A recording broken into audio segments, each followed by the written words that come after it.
Bismillahirrahmanirrahim. Assalamu alaikum class 10. Yesterday we were discussed about human eye, the structure of human eye. Today we are going to study the disorders related to human eye. यानी इंसानी आँख के अंदर या किसी भी जानवर की किसी भी ऑर्गेनिज्म की आँख को हम ले लेते हैं, उसकी आँख से कुछ डिसऑर्डर्स जो रिलेट कर रहे हैं उनके बारे में पढ़ना और उनका जो है वो क्योर फाइंड आउट करना, तो वो आज हम इंशाल्लाह डिस्कस करेंगे. So let's start with it. सबसे पहले आ जाते हैं अपनी बुक की तरफ. बुक पेज नंबर 42, ह्यूमन आई. ये हम लोगों का लास्ट टॉपिक था, ये हम पढ़ चुके हैं और हम ये उम्मीद करती हूँ कि ये लॉन्ग क्वेश्चन हम लिख भी चुके होंगे, स्ट्रक्चर जो कि यहाँ तक हमने लिखना था, मैकेनिज़्म तक. दूसरी चीज़ जो आज हम लोग स्टार्ट करने लगे हैं वो यहाँ से स्टार्ट करने लगे हैं, डिसऑर्डर्स ऑफ ह्यूमन आई. आप देखेंगे कि आपकी बुक के नेक्स्ट पेज पे डिसऑर्डर्स ऑफ आई लिखा हुआ है, यहाँ पे ये देखें ब्लू कलर से.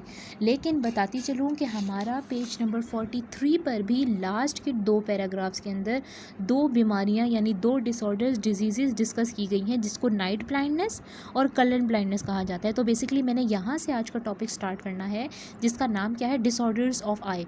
डिसऑर्डर्स ऑफ आई हम यहाँ से रॉड से स्टार्ट करेंगे और इंशाल्लाह ये पूरा का पूरा जो है वो डिसऑर्डर्स ऑफ आई में कवर करेंगे, मायोपिया और हाइपरमेट्रोपिया भी इंशाल्लाह. तो स्टार्ट करते हैं अपना disorders of I. Page number 43 आपको मिल जाएगा. डिसऑर्डर्स यानी डिजीज़ जो कि आँखों से रिलेटेड हैं वो आपके सामने है. Night blindness, colour blindness, myopia and hypermetropia.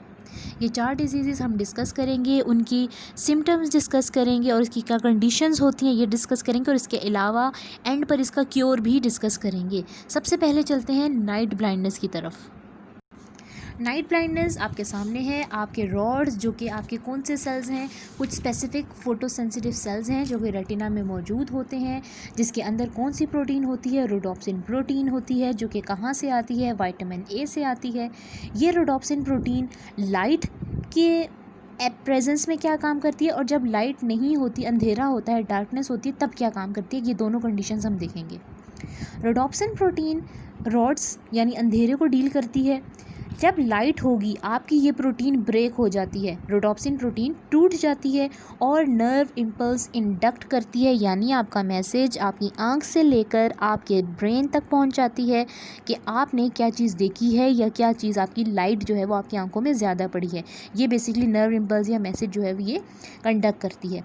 लेकिन in the absence of light या when there is no light, या फिर आप कह सकते हैं when there is a dark area या when there is a darkness, तब क्या होगा, ये जो प्रोटीन ब्रेक हो जाती है इट विल रीअसेंबल.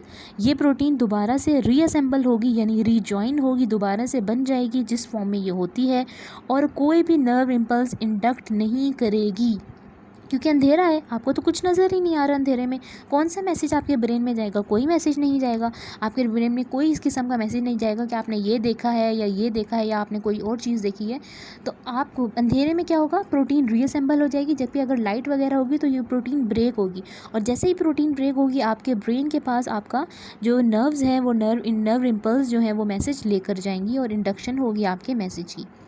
अब एक और चीज़ यहाँ पर बताती चलूँ कि हमारी बॉडी के अंदर रोडोप्सिन जो है वो सिर्फ़ और सिर्फ विटामिन ए के ज़रिए आती है. विटामिन ए रोडोप्सिन प्रोटीन जो है वो प्रोड्यूस करती है.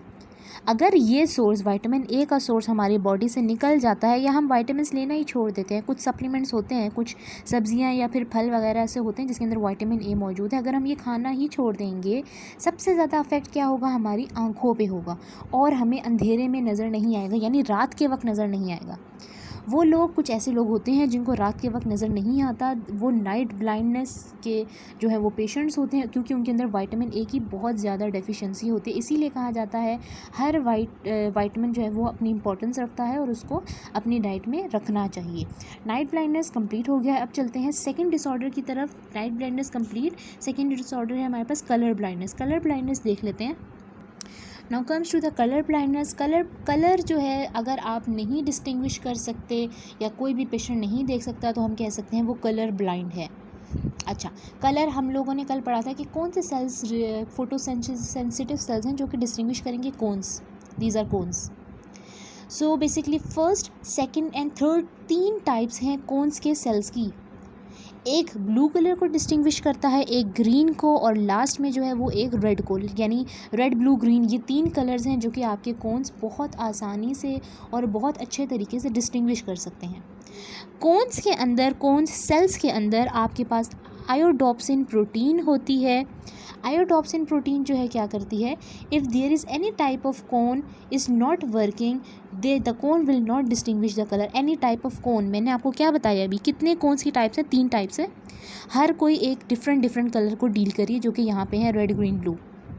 अगर आयोडोप्सिन की कमी हो जाती है या कुछ भी हो जाता है, कोई भी जेनेटिक फैक्टर हो सकता है, इनमें से कोई भी आपकी आंख कलर डिस्टिंग्विश नहीं कर सकती। कोई आपके सामने रेड जो है वो कपड़ा रख रहा है और आपको नहीं ये रेड तो नहीं है, ये तो पिंक है, अगर इस तरह की कंडीशन होगी, आप कलर को डिस्टिंग्विश नहीं कर सकेंगे, तो क्या होगा, इसका मतलब है आपका जो कोन के सेल्स हैं वहाँ पर प्रॉब्लम आ रही है। इनमें से कोई ना कोई कोन का सेल रेड, आपको कलर डिस्टिंग्विश नहीं हो रहा है, इसका मतलब है इस जगह पर रेड में जो है वो कोई ना कोई प्रॉब्लम है। हो सकता है इस प्रोटीन की जीन म्यूटेट हुई भी हो सकता है इसके अंदर कोई और प्रॉब्लम हो, जेनेटिक प्रॉब्लम भी हो सकती है। तो हम कहेंगे जिस बंदे को ये नज़र नहीं आ रहा उसको कलर ब्लाइंडनेस भी कहा जाता है। और ज़रूरी नहीं है कि ये आपका कोई और प्रॉब्लम हो, कि आपकी आंख पे कोई चोट लगी हो या सर पे कोई चोट लगी हो, ये जेनेटिक प्रॉब्लम भी हो सकती है। कुछ लोगों की फैमिलीज़ के अंदर ये कलर ब्लाइंडनेस की जो है वो रन कर रही होती है। आप लोगों ने देखा होगा जब हम लोग अपना लाइसेंस लेते हैं, जब हम लोग अपना गाड़ी चलाना सीखते हैं, तो ये कलर ब्लाइंडनेस का टेस्ट होता है, क्योंकि हमारे जो है इशारे होते हैं, सिग्नल्स होते हैं, ट्रैफिक सिग्नल, उसके अंदर रेड और ग्रीन कलर होता है। रेड पे आप रुक जाएं और ग्रीन पे जो है वो आप अपनी गाड़ी स्टार्ट करते हैं, और येलो कलर भी होता है। तो बेसिकली क्या होता है कि आपकी आंखों को टेस्ट किया जाता है, आपको रेड और ग्रीन कलर दूर से दिखा के कि क्या आप डिस्टिंग्विश कर सकते हैं। अगर तो आप डिस्टिंग्विश कर सकते हैं और आपने टेस्ट क्लियर कर लिया, तब आपको लाइसेंस दिया जाता है, वरना नहीं दिया जाता। क्यों नहीं दिया जाता? इस कलर ब्लाइंडनेस की वजह से उस बंदे को नज़र ही नहीं आएगा कि रेड इशारा है या रेड सिग्नल है, आपने रुकना है, वो अपनी गाड़ी तो लेकर जाता जाएगा, जिसकी वजह से एक्सीडेंट भी कॉज हो सकते हैं। So this is colour blindness. I hope कि आपको ये क्लियर हो गया होगा कि कौन्स हैं, कौन्स अपने डिफरेंट कलर्स आयोडोप्सिन प्रोटीन्स के ज़रिए जो है वो डिस्टिंग्विश करती हैं। अगर एक भी कलर डिस्टिंग्विश नहीं होता तो हम कहते हैं कि पेशेंट को कलर ब्लाइंडनेस है। 2 डिजीज़ हम देख चुके हैं, नाइट ब्लाइंडनेस देख लिया, कलर ब्लाइंडनेस देख लिया। अब देखते हैं मायोपिया एंड हाइपरमेट्रोपिया, ये दोनों क्या चीज़ें हैं। So third is myopia. Definition की तरफ आ जाते हैं। The elongation of our eyeball, ठीक है, आपकी आई बॉल जो है वो इलोंगेट यानी थोड़ी सी लंबी हो जाए, जिसको मायोपिया कहते हैं। Not see distinct objects clearly, वो इंसान जिसको मायोपिया की बीमारी होती है वो दूर की चीज़ें आसानी से नहीं देख सकते, क्लियर नहीं देख सकते। Image form in front of the retina, और उनका जो इमेज फॉर्म होगा वो रेटिना के सामने प्रोड्यूस होगा, बनिस्बत ये कि रेटिना के ऊपर बनना चाहिए आपका इमेज, आपके इमेज रेटिना से दूर बनेगा। अब ये क्या चीज़ें हैं ये मैं आपको डायग्राम के ज़रिए समझाती हूँ। ये आपकी डायग्राम आपको पेज नंबर 44 पे आसानी से मिल जाएगी। एक नॉर्मल देख लेते हैं। नॉर्मल आई जो है वो बेसिकली लेट सपोज यहाँ पर ये कनकेव लेंस इस वक्त मौजूद नहीं है, इसको स्किप कर दें, और अगर इसको हम स्किप कर देंगे तो हमें नॉर्मल आई की जो है वो फंक्शनिंग नज़र आएगी कि लाइट आपकी आ रही है, ये आपका लेंस है, और यहाँ से आपका लाइट टकरा कर ये पीछे रेटिना है, वहाँ पर ये पिंक कलर का रेटिना, यहाँ पर जाके आपका इमेज फॉर्म्ड हो रहा है। ये एक नॉर्मल आई है। लेकिन ऊपर मायोपिया यानी डिजीज्ड आई है, इसमें क्या होगा, पेशेंट के आंख के लेंस के अंदर से लाइट रिफ्लेक्ट होके बैक साइड पर जाएगी, लेकिन आपका इमेज रेटिना के ऊपर बनने के बजाय रेटिना की ये रेटिना यहाँ पर इमेज बनना चाहिए था, लेकिन इन फ्रंट ऑफ रेटिना इसके सामने आकर बन गया। अब इसका क्या मकसद है कि आपको दूर की चीज़ें क्लियर नज़र नहीं आएंगी, आपकी आई जो बॉल जो है वो थोड़ा सा इलोंगेट हुआ है, वो थोड़ा सा बढ़ गया है।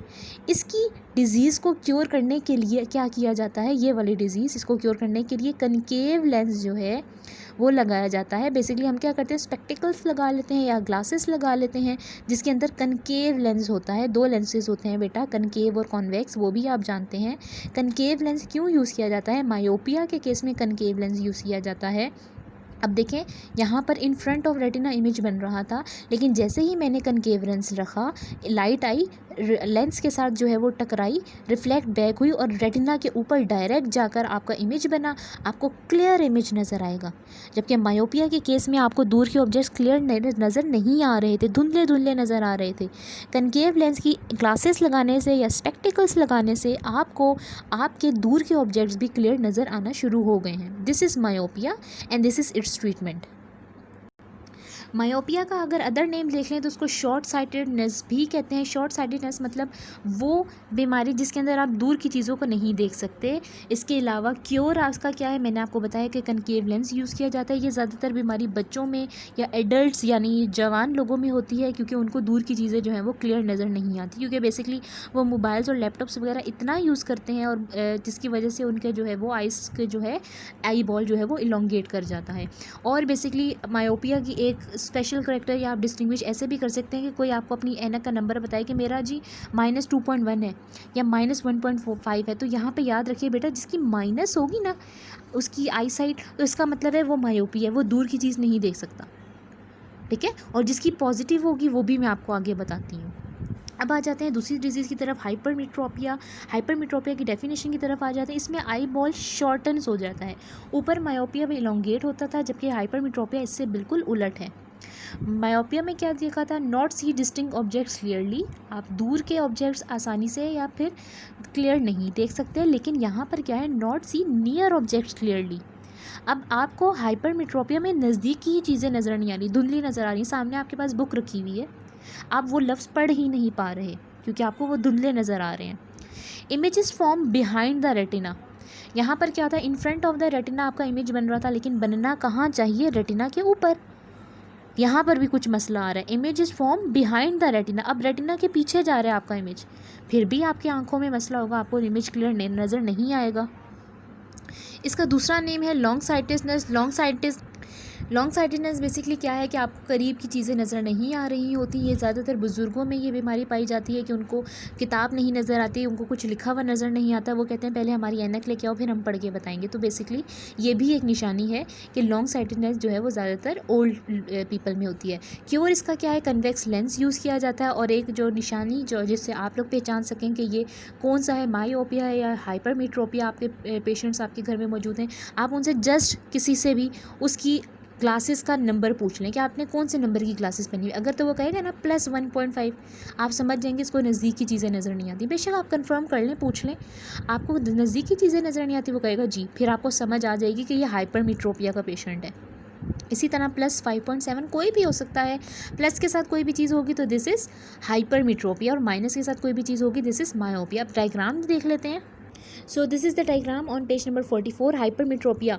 यहाँ पे देखें लाइट आ रही है, आपके लेंस के साथ टकराएगी, रिफ्लेक्ट बैक होकर जाना इस जगह पे जाएगी। पॉइंट जहाँ मैं डाल रही हूँ आपके सामने, ये इस पॉइंट पे आपका जो है वो इमेज बनना चाहिए था रेटिना के ऊपर, लेकिन बिहाइंड द रेटिना इस पॉइंट पे जाकर आपका इमेज बन रहा है। इस तरह आपको आपके नज़दीक की चीज़ें धुंधली नज़र आएंगी। This is known as hypermetropia. आप इसको ठीक कैसे करेंगे, आप स्पेक्टिकल्स या ग्लासेस लगाएंगे जिसके अंदर कन्वेक्स लेंस होगा।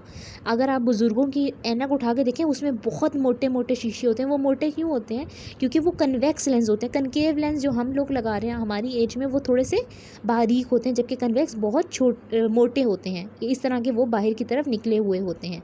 कन्वेक्स लेंस अगर आप लगाएंगे, लाइट आएगी आपके लेंस के टकराने के बाद अंदर आपकी आंख के लेंस के साथ टकराएंगे, रिफ्लेक्ट बैक होंगे और रेटिना पे आपका इमेज बन जाएगा। आपका हाइपरमेट्रोपिया आसानी से ट्रीट यानी क्योर हो सकता है। इस डायग्राम के ज़रिए बेसिकली हमने क्या देखा है, दो चीज़ें देखी हैं। मायोपिया में image in front of retina, जबकि हाइपरमेट्रोपिया में बिहाइंड द रेटिना बन रहा है। और मायोपिया में कनकेव लेंस लगाने से आपकी जो बीमारी है वो ठीक हो रही है, और हाइपरमेट्रोपिया में कन्वेक्स लेंस लगाने से हमारी ये बीमारी ठीक हो रही है। ये डायग्राम मस्ट है, ये डायग्राम ज़रूर अगर आपको ये शॉर्ट क्वेश्चन आएंगे तो आप इसके साथ लाजमी बनाएंगे, और ज़्यादा मुश्किल नहीं है, एक दफ़ा प्रैक्टिस करने से ये आसानी से बन जाती है। अब चलते हैं हम कॉन्ट्रीब्यूशन ऑफ मुस्लिम साइंटिस्ट की तरफ। कॉन्ट्रीब्यूशंस ऑफ मुस्लिम साइंटिस्ट देख लेते हैं। अली इब्न ईसा एक अरब साइंटिस्ट थे, अरब यानी एक अरबी साइंटिस्ट थे जिनका एरा 950 से लेकर 1012 तक था। उन्होंने ऑप्थेमोलॉजी को जो है वो ऑब्ज़र्व किया। ऑप्थेमोलॉजी दो वर्ड से मिलकर बना है, ophtho means eyes and mology means surgery. इन्होंने बेसिकली 130 आई डिजीज़ के बारे में ऑब्ज़र्वेशन की और हमें बताया, और इसके साथ साथ 143 ड्रग्स यानी दवाइयाँ भी बताईं ताकि इन बीमारियों का इलाज भी किया जा सके। अली इब्न ईसा हम डिस्कस कर चुके हैं, उन्होंने ऑप्थेमोलॉजी की बताई और आई डिजीज़ और ड्रग्स बताए। अब चलते हैं दूसरे साइंटिस्ट की तरफ। दूसरे साइंटिस्ट हैं हमारे इब्नुल हैतम।